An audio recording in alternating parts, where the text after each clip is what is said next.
let's make a painting. And of course we're gonna start with a lot of water. Make it stick to the glass. Sprinkle a little bit. A sprinkle of water. Okay, so let's see what we can do here. Big brush, so we can make all the edges actually stick down. And now we're gonna pick it up the color. Jigga, jigga, jigga, jigga. This.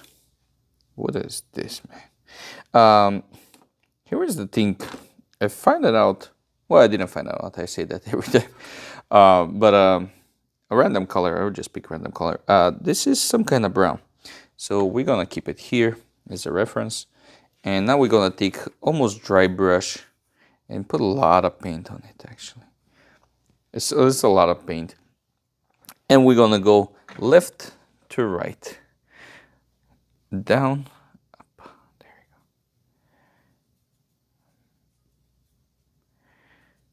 go. And we're just gonna use the big brush to make random strokes. There we go. Look at this, man. You can't go wrong with clouds. Maybe that's why I'm making clouds, because they're so easy to make. Absolutely crazy. Something so beautiful. So easy to keep it up with it. Okay, so let's do this. There it is. We have our clouds. Now we're gonna clean the brush. We're gonna let it dry for a bit. All right, I wanna make sure my brush is kind of dry. Now we gotta choose, make a choice for a ground, and I'm gonna use gold green. And I'm gonna kind of, not hitting it, but hitting, I guess, the paper. And the other thing I will do is clean it up pretty much my palette over here. And that's gonna help me pick it up a little bit darker color. It's gonna be exactly the same kind of gold green, but with a different shade of that, slightly darker. Clean the brush again. Now sky. Sky is gonna be a touch of bluey. And we're gonna go left and right. That's not bluey at all, by the way. All right, let's try again. You know, maybe purple-ish. No, bluey. Bluey is the name of the game.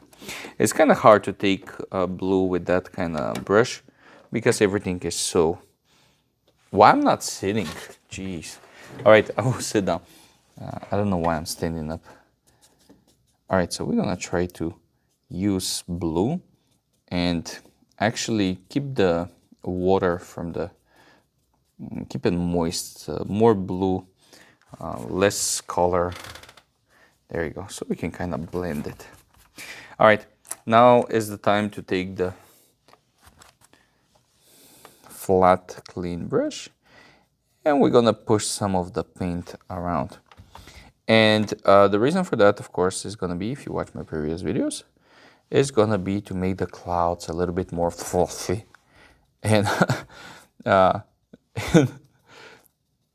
we go.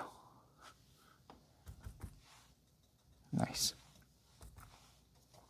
We can make it something like a fog going around.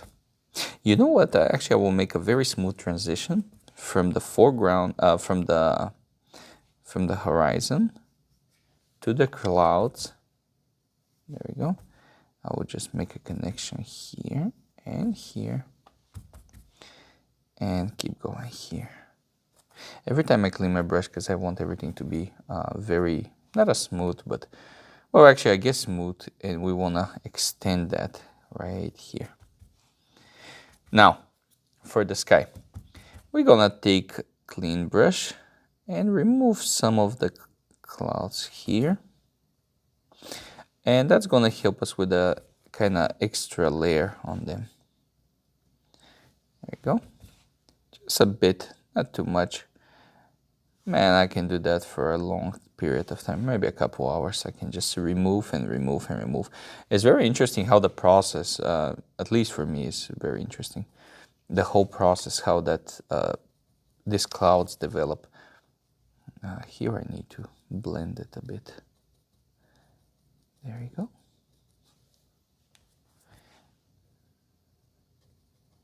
And now I'm gonna extend that cloud just a touch more.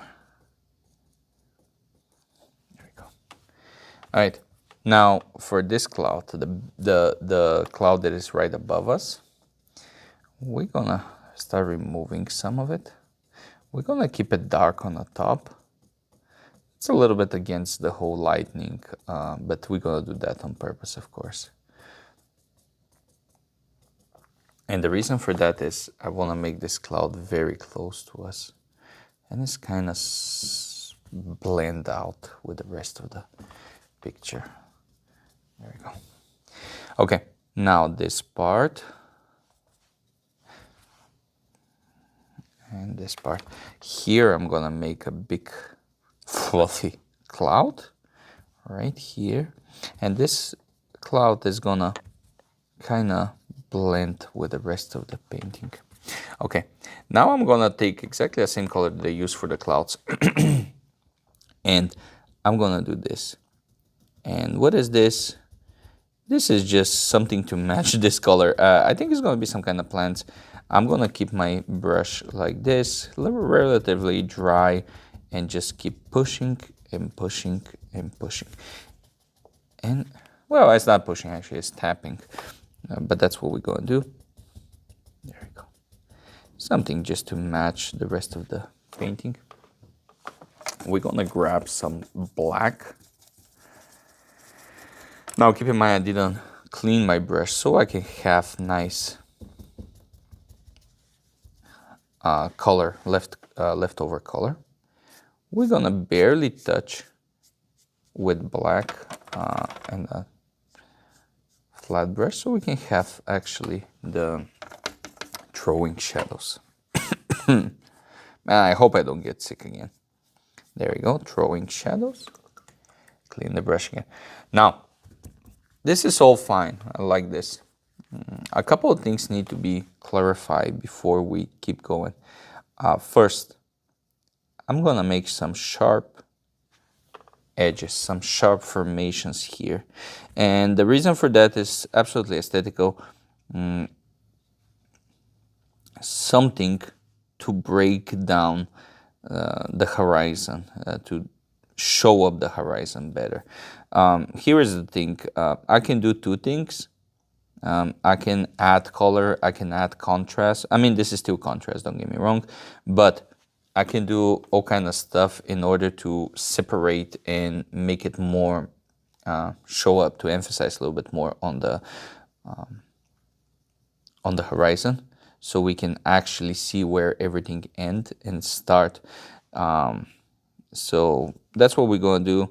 We're gonna make it far away. I guess some kind of mountains. That's gonna help with first break down the whole, not monotonous, but to separate the sky from the